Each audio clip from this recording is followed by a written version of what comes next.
Togo Info, le Togo à votre portée. Ça m'obligeait de dire des choses que je voulais pas dire, que je gardais, que je savais, tu vois, que je voulais pas dire. Concernant le comportement de monsieur Olivier Hamar, ça fait depuis des lustres, depuis quelques années, depuis 2017, que je commençais à réfléchir, à douter un petit peu de son attitude. Mais là, ça vient de me confirmer, la raison pour laquelle j'ai intervenu. Parce que c'est un monsieur que je respectais beaucoup, sans te mentir, je l'ai côtoyé personnellement. Seulement, on n'a pas eu de relation amicale, tout ça. Mais lors des manifestations de CST, je me mettais toujours à côté de lui. Je me mettais toujours à côté de lui. Et on discutait, on parlait, je lui expliquais des choses, on discutait, je lui décrivais Lomé.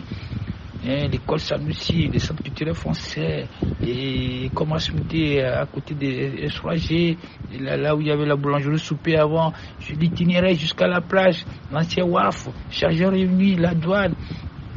Et puis c'est des coins de Lomé qu'ils ne connaissaient pas. Et c'était un pan de l'histoire du Togo en 56. Comment le référendum s'est passé. Et qu'on a déchiré le drapeau de l'autonomie devant moi au stade municipal de Lomé. Et en 58, comment les élections sont passées au lycée Boncarré. Comment les progressistes voulaient encore voler. Tout ça, je l'avais pris comme un petit frère.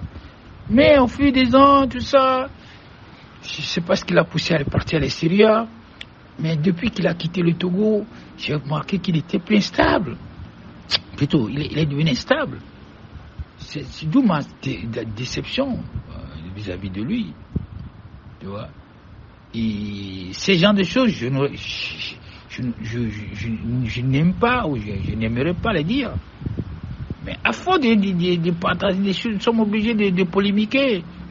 C'est pas que les gens n'ont pas la même vision que nous. C'est la vérité. Nous sommes obligés d'établir la vérité, de décrire les personnages, ce qu'ils sont devenus. Joseph.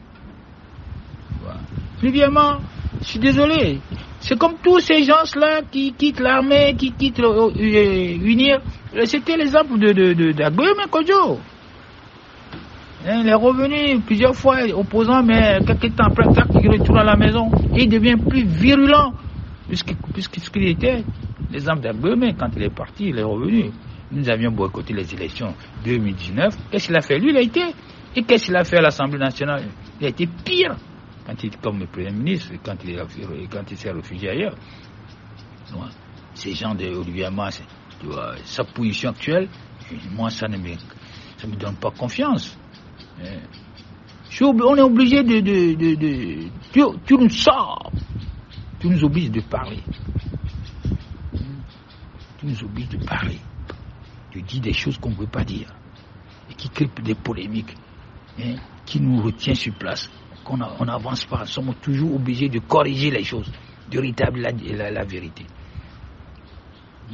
C'est de ça qu'il s'agit, monsieur Joseph.